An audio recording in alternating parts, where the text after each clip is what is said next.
తక్కువ ఉంది? అసలు మీరు ఎవరు? అసలు నీ శక్తి ఏంది, నీ యుక్తి ఏంది, నీ చరిత్ర ఏంది, మా చరిత్ర ఏందిరా?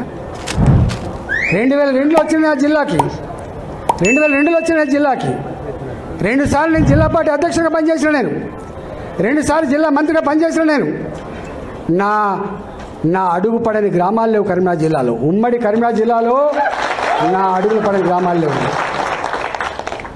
ఉమ్మడి కరీంనగర్ జిల్లాలో నేను కరీంనగర్లో ఉంటే పొద్దున ఉదయం పొయ్యి ముట్టిస్తే రాత్రి 12 గంటలకు కూడా ఆ పొయ్యి ఆరిపోయేది కాదు. ఒక్క హుజరాబాదు, ఒక కమలాపూర్ వచ్చిన వాళ్ళు కాదు బిడ్డ, మొత్తం కరీంనగర్ జిల్లా మొత్తం వచ్చేది. పక్క పొంటున్న జిల్లాలు కూడా అప్పుడప్పుడు వచ్చిపోయేది. ఇవాళ నేను 2 సార్లు 40 ఫ్లోర్ లేదని చెప్తున్నా అంటే నాకు తెలియని జిల్లా ఉంటుందా? నేను పోని మండలం ఉంటుందా? నేను మాట్లాడినటువంటి జాతులు ఉంటాయా? మీకు మా చరిత్ర తక్కువ తెలుసుకోడు కా మీ చరిత్ర మీకు తక్కువ తెలుసు. వ్యక్తి కోసము గ్రూపులు కట్టేవారికి అది బండి సంజయ్ కోసం పనిచేసినా ఎవరి కోసమైనా పనిచేస్తే వాళ్ళకి టికెట్ 80% ఇవ్వం. పార్టీ కోసం పనిచేయాలి. ఇది ఎక్కడి నుంచి వచ్చినా నీకు ఎన్ని నిధులు ఇచ్చినా భారతీయ జనతా పార్టీలో ఈ వర్గం ఆ వర్గం ఉండదు. ఎవరు అనుకుంటే వాళ్ళ మూర్ఖత్వం. ఒక్కడి జెండా కోసం పనిచేయాలి, పార్టీ కోసం పనిచేయాలి. వ్యక్తి కోసం పనిచేస్తే పార్టీలు ప్రోత్సాహం ఉండే ప్రసక్తి లేదు. నా కోసం పనిచేస్తూ ఉండదు, ప్రసక్తి లేదు. దాన్ని ఎప్పుడు ప్రోత్సహించము, దాన్ని అనుమతించము. దాన్ని హుజరాబాద్ నియోజకవర్గంలో కరీంనగర్ పార్లమెంట్లో ఆ పద్ధతి పోయింది. ఎక్కడ లేని సమస్య ఇక్కడి నుంచి వస్తున్నది, ఎక్కడ లేని సమస్య ఇక్కడి నుంచి వస్తున్నది.